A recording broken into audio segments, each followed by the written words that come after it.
Hello students, NCERT maths class 9th में आपका स्वागत है। मेरा नाम संदीप खरे है और आज से हम लोग अध्याय 1 यानी कि संख्या पद्धति शुरू कर रहे हैं। कक्षा 9वीं का ये पहला चैप्टर है, जैसा कि आप सभी जानते हैं। तो इसकी जो प्रश्नावली है उसको शुरू करने से पहले हमें इस अध्याय से संबंधित कुछ परिभाषाएं जान लेनी है, जो आपके लिए काफ़ी काम में आएंगी और आप यदि इन सबको क्लियर कर लेंगे तो आपको अध्याय बहुत अच्छे से समझ में आएगा। आपको पूरी तरीके से यहीं पे फोकस रहना है, कोई जल्दबाजी नहीं है, बस आपको ध्यान से देखते रहना है, क्योंकि अगर आप ध्यान से देखोगे तो हर एक परिभाषा आपको बहुत ही अच्छे से समझ में आएगी।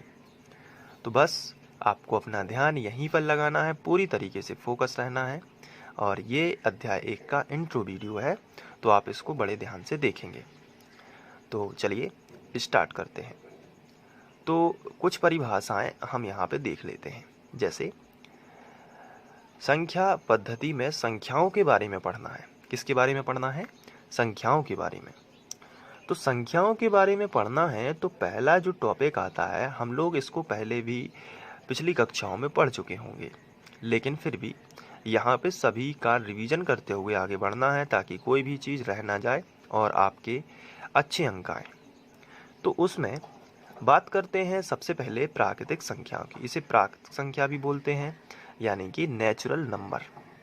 और जो हमारा अध्याय का नाम है संख्या पद्धति, उसे बोलते हैं नंबर सिस्टम। तो चलिए, आपको इंग्लिश में भी जानना ज़रूरी है, क्योंकि जब आप आगे जाओगे तो आपको यही सभी टेक्निकल वर्ड जो हैं वो इंग्लिश में भी मिल सकते हैं। इसलिए थोड़ी थोड़ी आपको इंग्लिश भी यहाँ पे इम्प्रूव करते जाना है।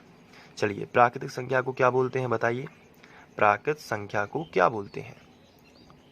तो बोलते हैं नेचुरल नंबर। भूलना नहीं है, क्या बोलते हैं? Natural number. ठीक है, अब यहाँ पे मैंने लिख के रखा है, तो सबसे पहले तो वही बता देता हूँ। ऐसी संख्याएं जो 1 से शुरू होकर अनंत तक जाती हैं। कहाँ से शुरू होती हैं? 1 से शुरू होती हैं। और कहाँ तक जाती हैं? अनंत तक। नॉर्मली जो गिनती में प्रयोग होती है, जैसे आपने पहाड़ा देखा होगा, पहाड़े में गिनती कहाँ से शुरू होती है? तो आपका आंसर होगा 1 से शुरू होती है। कहाँ से गिनती शुरू होती है? 1 से शुरू होती है। तो 1, 2, 3 ऐसे चलती जाती है। 100, फिर 101, 102, फिर 200, फिर 201, यानी कि अनंत। अनंत का मतलब होता है जहाँ तक गिनती बनी हुई वहाँ तक, इसलिए ये डैश डैश लगाया जाता है। इस डैश डैश का मतलब ही होता है कि जहाँ तक गिनती बनी हुई है वहाँ तक, लेकिन शुरू कहाँ से हुई है? 1 से। शुरू कहाँ से हुई है? 1 से। ध्यान रखना है। तो प्राकृत संख्या क्या है? नेचुरल नंबर क्या है? ऐसी संख्याएं जो 1 से शुरू होती हैं और अनंत से जाती हैं, अनंत तक जाती हैं, उसे हम क्या बोलते हैं? प्राकृत संख्या। याद हो गया ना? प्राकृत संख्या क्या है? जो 1 से शुरू होती है और अनंत तक जाती है। अच्छा, अब यहाँ पे मैं आपसे कुछ पूछता हूँ, तो चलिए मैं पूछता हूँ, देखते हैं आप पे बनता है कि नहीं। मैंने यहाँ पे लिखा 5। अब मैं आपसे पूछ रहा हूँ कि 5 क्या प्राकृत संख्या है? मैंने लिखा 5, मैंने आपसे पूछा कि प्राकृत संख्या है क्या? तो इसका जवाब होगा हाँ, 5 प्राकृतिक संख्या है, यानी नेचुरल नंबर है। क्यों? क्योंकि 1 से शुरू होने के बाद जितनी संख्याएं आ रही हैं वो सब किस में गिनी जाएंगी? वो सब प्राकृत संख्या में गिनी जाएंगी, प्राकृत संख्या में गिनी जाएंगी। लेकिन अगर मैं आपसे पूछता 0, क्या 0 प्राकृत संख्या है? तो आप कहेंगे नहीं। क्यों नहीं? क्योंकि प्राकृत संख्या कहाँ से शुरू होती है? 1 से शुरू होती है। कहाँ से शुरू होती है? 1 से शुरू होती है, ना कि 0 से। इसलिए ये बात आपको ध्यान रखना है कि प्राकृतिक संख्या जो है वो क्या है? वो 1 से शुरू होगी, तो 0 उसमें काउंट होता ही नहीं है। अगर आपसे कहीं सत्य असत्य में पूछ लिया जाए कि 0 एक प्राकृतिक संख्या है, तो आप लिखेंगे असत्य। ठीक है, क्या लिखना है? असत्य, क्योंकि प्राकृतिक संख्या कहाँ से शुरू होती हैं? 1 से शुरू होती हैं। चलिए, तो इसकी डेफिनेशन आपको नोट कर लेना है। तो आप वीडियो को पॉज करके इस तरीके से लिखते जाएंगे, एक एक सवाल भी लिखना है आपको, क्योंकि इससे होगा क्या कि जब मैं नहीं वीडियो आप नहीं देख रहे होंगे तो भी आप इसको कर पाएँ, क्योंकि एक बार देख लेने से आप इसे याद कर पाएंगे। तो आप वीडियो को पॉज करके ये परिभाषाएं लिख सकते हैं। इसके बाद आगे बढ़ते हैं और दूसरी परिभाषा आती है पूर्ण संख्याएं। पूर्ण संख्याओं को बोलते हैं होल नंबर। क्या बोलते हैं? Whole number, WHOLE, whole number. तो अब इसके लिए परिभाषा लिखी गई है, ऐसी संख्याएं जो 0 से शुरू होकर अनंत तक जाती हैं। अब यहाँ पे देखिए, प्राकृतिक संख्या कहाँ से शुरू हो रही थी? प्राकृतिक संख्या कहाँ से शुरू हो रही थी? 1 से। लेकिन पूर्ण संख्या कहाँ से शुरू होगी? 0 से। पूर्ण यानी कि पूरी संख्या, पूरी यानी 0 भी शामिल कीजिए उसमें, 1 2 3। तो 0 से स्टार्ट होगी और फिर ये अनंत तक जाएगी। तो बस इतनी सी बात है कि प्राकृतिक संख्या में अगर 0 ऐड कर दिया जाए तो वो पूर्ण संख्या बन जाती है, क्योंकि 1 2 3 ये क्या है? या अगर यहाँ से काउंट करें तो ये कौन सी संख्या है? अभी पढ़ा है, ये कौन सी है? प्राकृतिक संख्याएं। लेकिन अगर इसमें 0 भी ऐड कर दिया जाए तो क्या बन जाती हैं? पूर्ण संख्याएं। तो अब आपको तो याद हो गई होगी, क्योंकि प्राकृतिक संख्याएं कहाँ से स्टार्ट होती हैं? प्राकृतिक संख्याएं 1 से स्टार्ट होती हैं, लेकिन पूर्ण संख्याएं 0 से स्टार्ट होती हैं। कहाँ से स्टार्ट होती हैं? 0 से। तो देखिए यहाँ पे लिखा गया है, ऐसी संख्याएं जो 0 से शुरू होकर अनंत तक जाती है। कहाँ से शुरू होती हैं? 0 से। और कहाँ तक जाती हैं? अनंत तक जाती हैं। अर्थात यदि प्राकृतिक संख्या में 0 और सम्मिलित कर दिया जाए, किसमें? वही बात, इन संख्याओं में, नेचुरल नंबर में। यानी कि प्राकृतिक संख्या में क्या शामिल कर दिया जाए? 0 और शामिल कर दिया जाए। तो आप ये जो आपको प्राकृतिक संख्या दिख रही हैं, इसमें अगर 0 और ऐड कर दिया जाए तो ऐसी संख्याएं क्या कहलाती हैं? पूर्ण संख्याएं कहलाती हैं। तो बस सिंपल भाषा में याद कीजिए, जो 0 से शुरू होंगी तो पूर्ण संख्या, जो 1 से शुरू होंगी तो प्राकृतिक संख्या। फिर से समझिए, जो 0 से शुरू होंगी तो उन्हें क्या बोलेंगे? जो 0 से शुरू होंगे उन्हें क्या बोलेंगे? बताइए, पूर्ण संख्याएं। और जो 1 से शुरू होंगी उन्हें क्या बोलेंगे? प्राकृतिक संख्याएं। देखिए कितना सिंपल है ना। अच्छा, इसे W से क्यों दर्शाते हैं? क्योंकि जब हम पूर्ण संख्या लिखते हैं तो पूर्ण का मतलब होता है इंग्लिश में होल। W, इसकी स्पेलिंग इस तरीके से होती है, WHOLE। इसलिए इसे किससे दर्शाते हैं? W से दर्शाते हैं। तो इसका जो संकेत है वो W है, इसलिए W के बराबर लिखा है 0 1 2। ये देखिए 0 से स्टार्ट है ना, तो इसे हम क्या बोलेंगे? इसे बोलेंगे पूर्ण संख्याएं। तो अभी तक हमने क्या क्या सीख लिया है?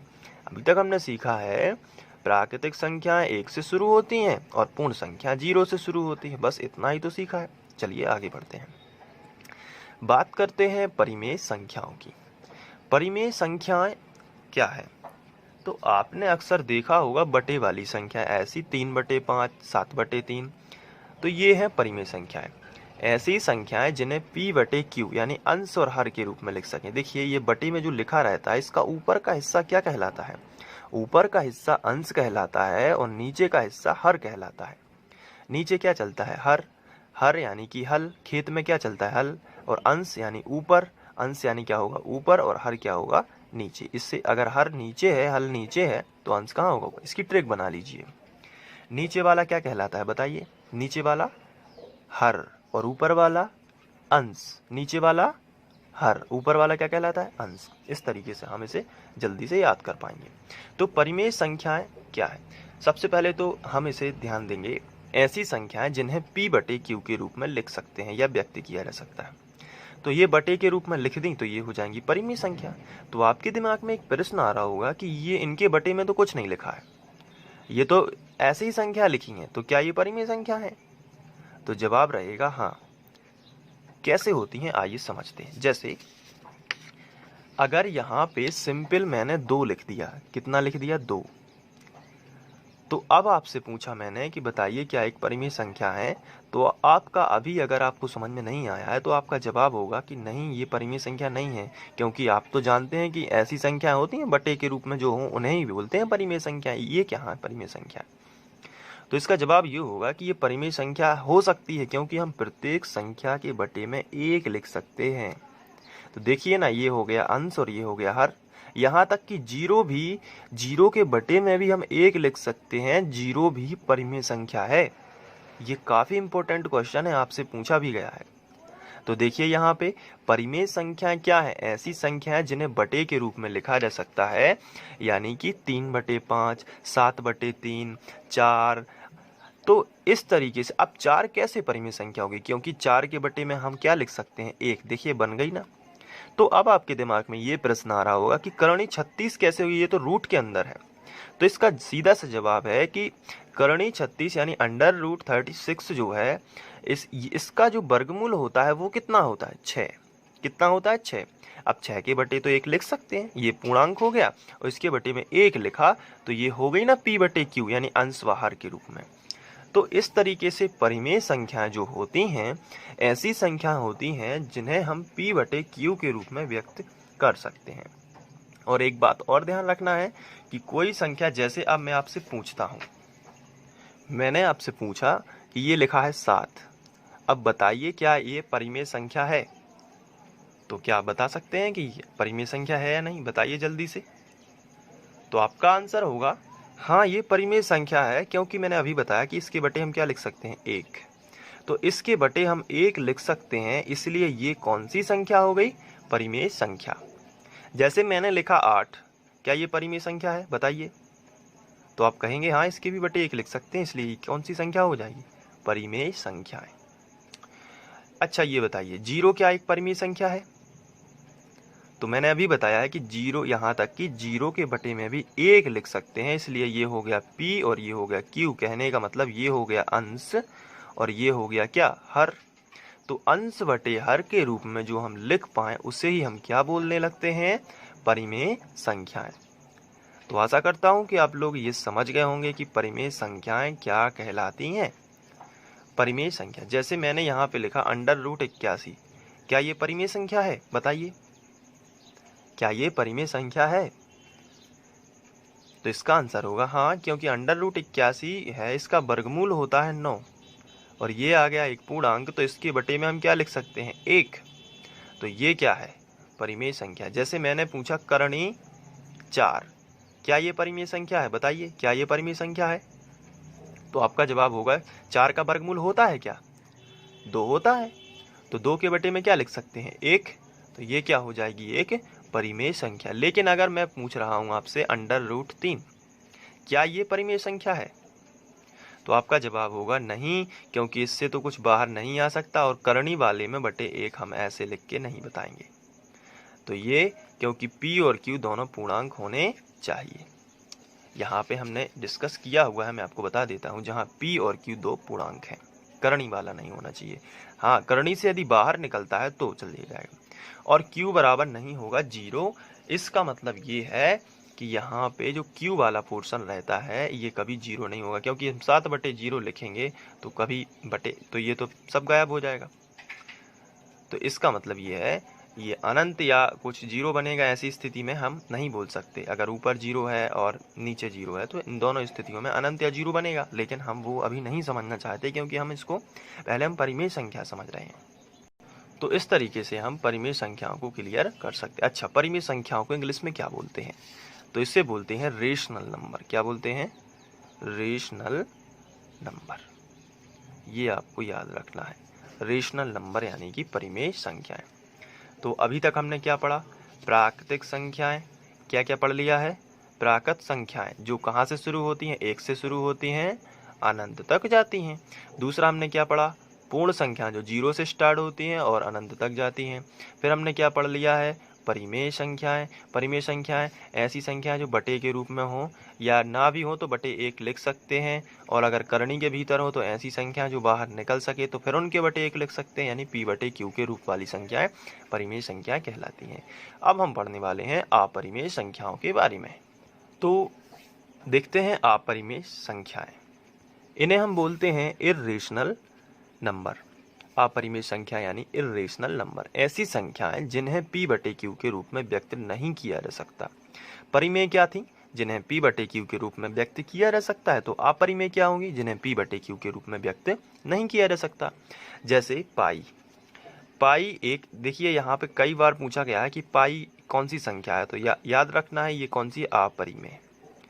अपरिमेय √2 जो है इसका वर्गमूल नहीं होता है, इसका वर्गमूल नहीं होता, इसलिए इसके बाहर कोई भी अंक नहीं आता है, और इसके डायरेक्ट बटे लिख नहीं सकते क्योंकि ये पूर्णांक नहीं है, इसलिए अपरिमेय होगी। करणी 3 इसका वर्गमूल नहीं होता है। ये देखिए दशमलव वाली संख्याएं जो बार बार रिपीट होती हैं, दशमलव के बाद 101 फिर रिपीट होती हैं, दशमलव के बाद 101 फिर 101 फिर 101 होने वाला था डैश डैश, तो ये भी क्या है, अपरिमेय संख्या। पाई का मान भी होता है 3.14, कुछ बहुत स्थानों तक होता है, लगभग 50 स्थानों तक, या उसके मतलब इसका तो अनंत है, लेकिन यहाँ पे दशमलव के बाद ये संख्या बढ़ती जाती हैं, तो इसलिए दशमलव लग गया है, तो ये अपरिमेय संख्या होगी।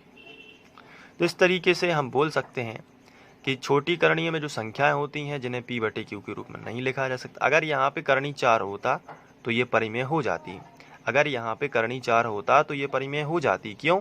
क्योंकि करणी 4 से हम 2 बाहर निकालते और इसके बटे 1 लिख सकते। देखिए ना, 2 बटे 1 p बटे q के रूप में होगी, क्योंकि 2 भी पूर्णांक है और 1 भी पूर्णांक है। तो यहाँ पे हम देख चुके हैं अपरिमेय संख्याओं के बारे में।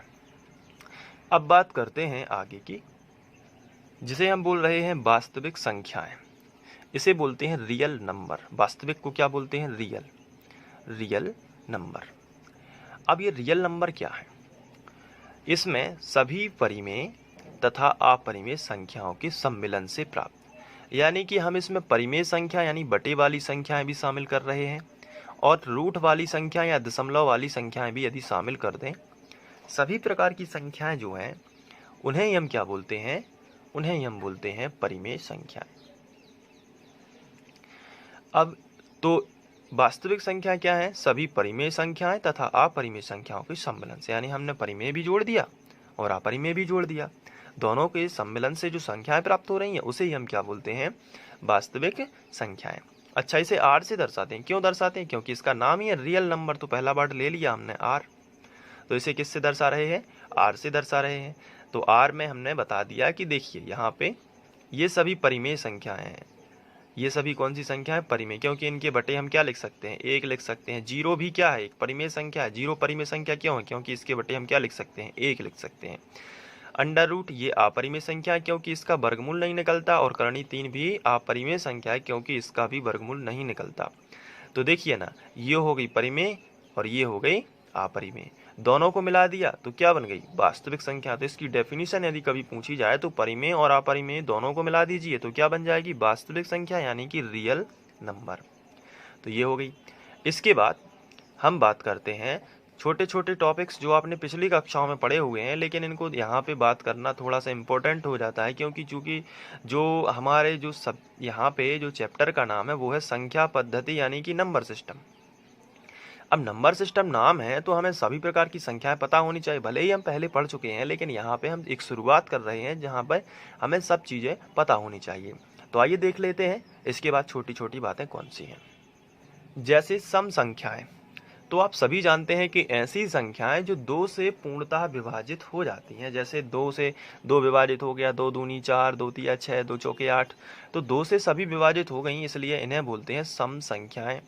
विषम संख्या क्या है? ऐसी संख्या जो 2 से पूर्णतः विभाजित नहीं होती, उन्हें हम विषम संख्या कह लेते।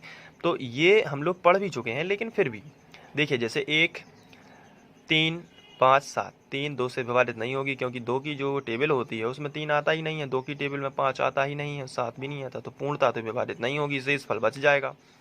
तो इस तरीके से सम और विषम संख्याएं। अब बात करते हैं अभाज्य संख्याओं की। ये भी हम लोग पिछली कक्षाओं में पढ़ चुके होंगे, और नहीं भी पढ़ा है तो कोई टेंशन लेने वाली बात नहीं है, आप टेंशन बिल्कुल भी ना लीजिए। यहाँ पे देखिए सब क्लियर हो जाएगा।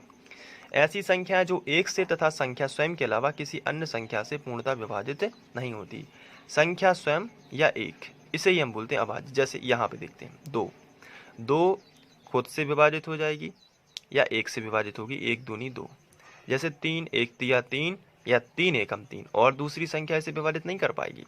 जैसे 5 1 पंचे 5, 1 से विभाजित हो गई 5 बार, और 5 स्वयं से 5 एकम 5। 7, अब 7 जो है 1 से विभाजित हो जाएगा 7 बार, और 7 स्वयं से ही 1 बार। इसी तरीके से 2 3 5 7, तो ये हो गई अभाज्य संख्या। यहाँ पे एक छोटी सी बात नोट कर लीजिए, संख्या 1 ना तो भाज्य होती है और ना ही अभाज्य। इसे एक जो है ये आपसे पूछा जा सकता है, संख्या 1 जो है ना तो भाज्य है ना ही अभाज्य है। तो ये था हमारा इंट्रोडक्शन वीडियो। जो कि नंबर सिस्टम यानी कि संख्या पद्धति से रिलेटेड था। तो आशा करता हूँ कि आप लोग इसे बहुत अच्छे से नोट कर लिए होंगे और अपने नोट्स में लिख लिए होंगे। तो इसी तरीके से आप यदि देखना चाहते हैं तो फ्री ऑनलाइन कोचिंग को सब्सक्राइब कर लीजिए और साथ ही साथ वहाँ पे आप प्लेलिस्ट में जाके इसको देख सकते हैं। Thank you.